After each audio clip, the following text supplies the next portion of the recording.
दिल्ली की जनता को जून और जुलाई में बिजली के बिल का झटका देने वाली आप पार्टी को भी अब झटके लगने शुरू हो गए हैं, जिसमें 2024 का पहला झटका देने वालों में आप पार्टी के मौजूदा विधायक करतार सिंह तंवर, जो कि छतरपुर से वर्तमान विधायक है। दूसरे हैं पटेल नगर से पूर्व विधायक और मंत्री रहे राजकुमार आनंद। तीसरी है पूर्व विधायक रही वीना आनंद और चौथे हैं छतरपुर विधानसभा के वार्ड 160 सैदुल अजैब से मौजूदा पार्षद उमेश सिंह फोगाट और आप पार्टी के बड़े नेता रत्नेश गुप्ता और सचिन रॉय के साथ सैकड़ों कार्यकर्ताओं ने आप पार्टी का दामन छोड़कर दिल्ली बीजेपी में शामिल हो गए हैं। साथियों, श्री राजकुमार आनंद दिल्ली की अरविंद केजरीवाल सरकार में मंत्री रहे हैं। लोकसभा चुनावों से पूर्व आपने दिल्ली सरकार पर दलित विरोधी होने का आरोप लगाते हुए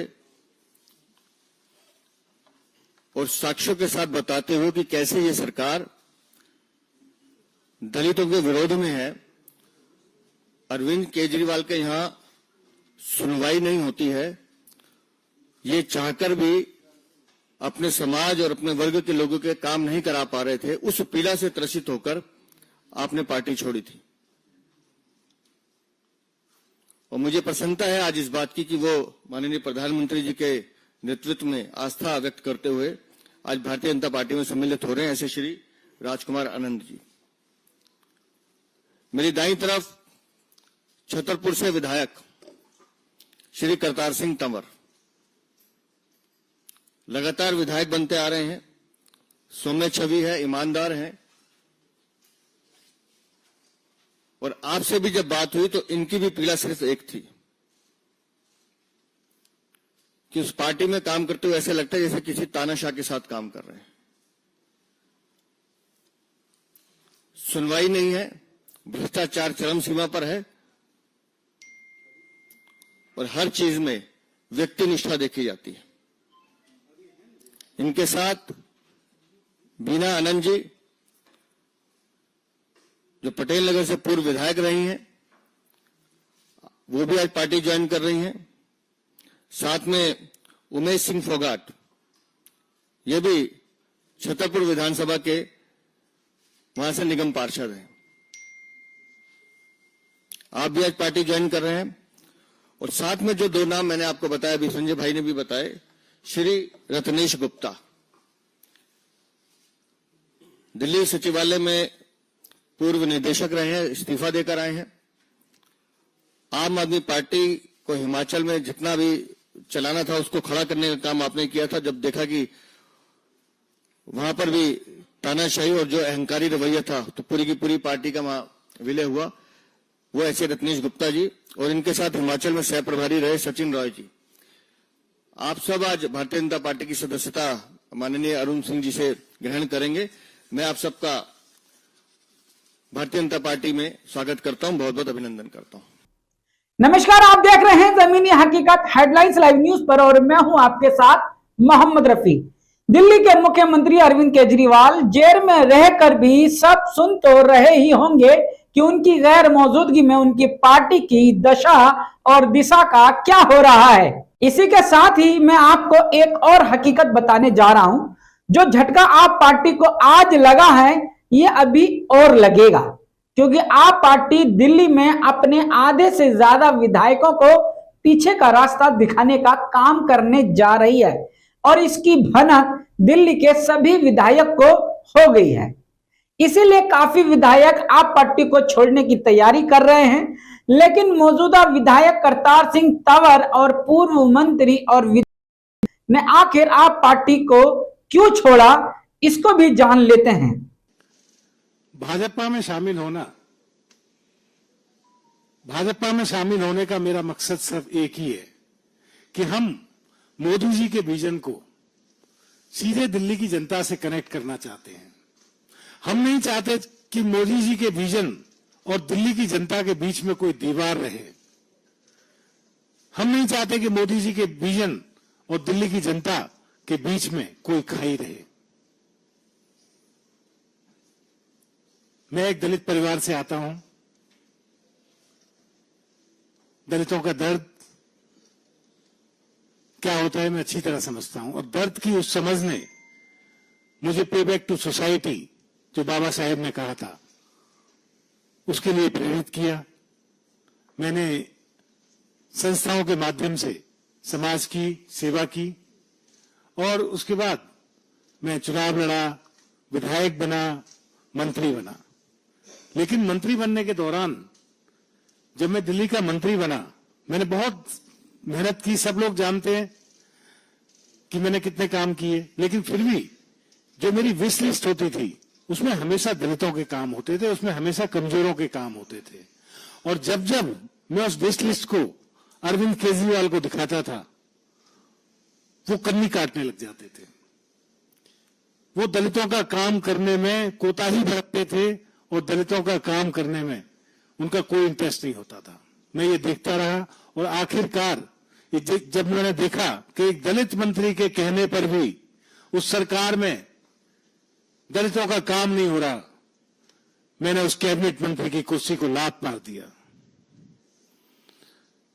और अपना त्यागपत्र दे दिया। और आज अगर मैं आप लोगों के सामने अरविंद केजरीवाल को दलितों के साथ धोखा करने वाला, दलितों के साथ छल करने वाला, दलितों का अविश्वास उनके साथ करने वाला कह रहा हूं, तो ये कोई हवाई बात नहीं है। इसके पीछे ठोस प्रमाण है और इनकी इन इल्जामों की एक लंबी फेहरिस्त है। लेकिन फिर भी मैं 3-4 बातें आप लोगों के सामने रखना चाहूंगा। पहली है SC ST फंड। हर प्रदेश में एक SC ST फंड होता है जो प्रत्येक बजट में उसके लिए एक फंड एलोकेट होता है और उस फंड का काम होता है कि दलितों के उत्थान के लिए, दलितों के कल्याण के लिए मैंडेटरी होता है कि उस फंड का एक एक पैसा दलितों के बच्चों के लिए, दलितों की पढ़ाई के लिए, दलितों के इलाज के लिए, मतलब दलितों को मुख्य धारा में लाने के लिए वो पैसा खर्च होना चाहिए, ये मैंडेटरी होता है। लेकिन दिल्ली में पिछले 9 सालों से हजारों करोड़ रुपया दलित कल्याण फंड में से डाइवर्ट कर दिया गया, घोटाला कर दिया गया। आज दिल्ली का हर दलित पूछ रहा है कि अरविंद केजरीवाल हमारे हिस्से के वो हजारों करोड़ रुपए कहां हैं।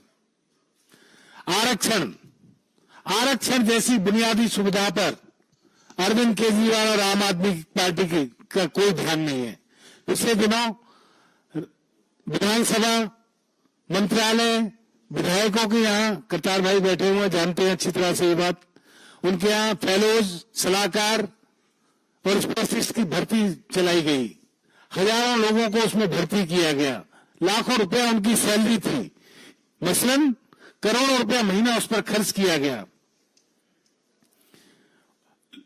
मैं तकरीबन 5 साल तक विधायक या मंत्री के रूप में मैंने दिल्ली सरकार में काम किया और उन 5 सालों में कम से कम 150-200 बच्चों से, लड़कों से, लड़कियों से, उन लोगों से मिला जो फेलोज हैं, स्पेशलिस्ट हैं दिल्ली सरकार में। उनमें से मुझे एक भी दलित नहीं मिला। इसका साफ निष्कर्ष निकलता है कि उन करोड़ों रुपयों में से एक भी रुपया किसी दलित के घर पे नहीं गया और एक भी नौकरी किसी दलित युवा के हाथ नहीं लगी। आज दिल्ली का हर दलित युवा पूछ रहा है कि अरविंद केजरीवाल हमारे हिस्से की नौकरी क्यों खा गए। दिल्ली में एक बुजुर्गों के लिए तीर्थ यात्रा योजना है और सभी वर्गों के बुजुर्गों को उसमें तीर्थ यात्रा कराई जाती है और बड़ी अच्छी योजना है। और हम एक इंक्लूसिव सोसाइटी में रहते हैं। ठीक है, मैं दलित वर्ग से आता हूं, मैं दलित करता हूं, लेकिन हम एक इंक्लूसिव सोसाइटी में रहते हैं। सभी वर्गों का ध्यान रखना सरकारों की जिम्मेवारी है, हमारी जिम्मेवारी है जी सरकार। लेकिन मुझे बहुत अफसोस के साथ कहना पड़ रहा है कि उस तीर्थ यात्रा योजना में भी दलितों की आस्थाओं का बिल्कुल ख्याल नहीं रखा गया। मेरे बार बार कहने के बावजूद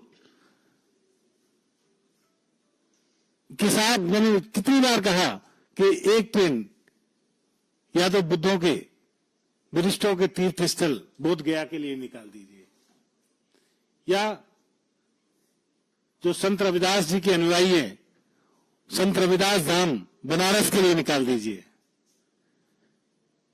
या अमृतसर जो भगवान महर्षि वाल्मीकि जी का मंदिर है, तीर्थ स्थल है, उसके लिए निकाल दीजिए।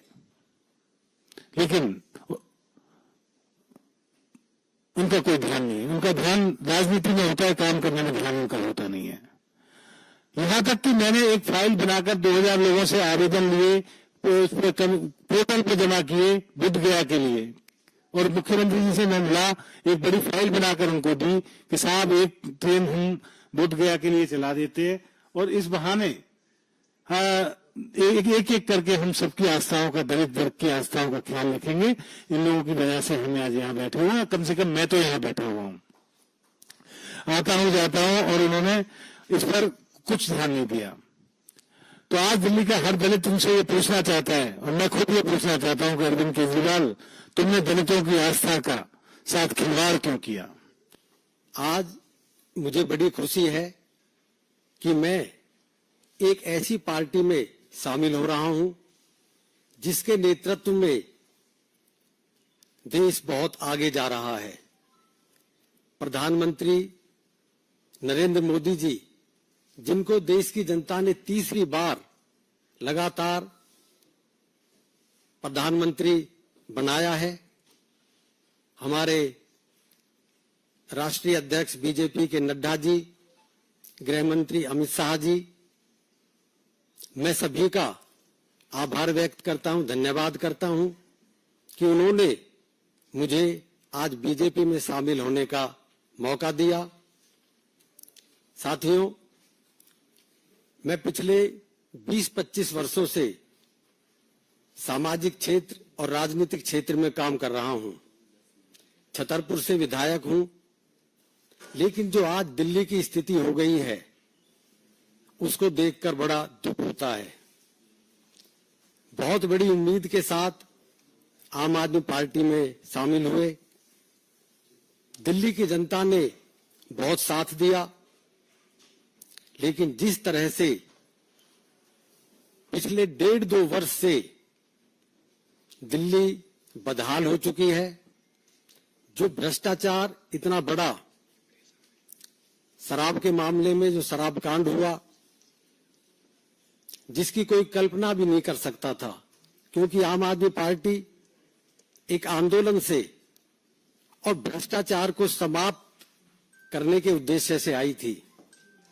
लेकिन साथियों, बड़ा दुख है, खेद का विषय है कि जो भ्रष्टाचार को समाप्त करने आए थे, उन्होंने ही सबसे बड़ा भ्रष्टाचार दिल्ली में किया, और आज दिल्ली की हालत बहुत खराब है।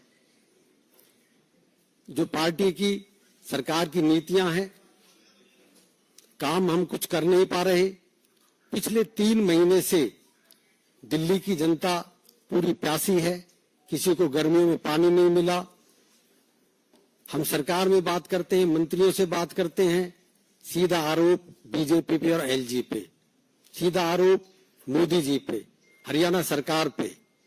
साथियों, सरकार पूरी तरह विफल हो चुकी। जिस उद्देश्य से पार्टी में मैं शामिल हुआ, मुझे लगा कि कहीं ना कहीं वो उद्देश्य मेरा पूरा नहीं हो रहा। मैं पेशे से सिविल इंजीनियर हूं, लेकिन जब दिल्ली के हालात देखता हूं तो दिल बहुत दुखी होता है।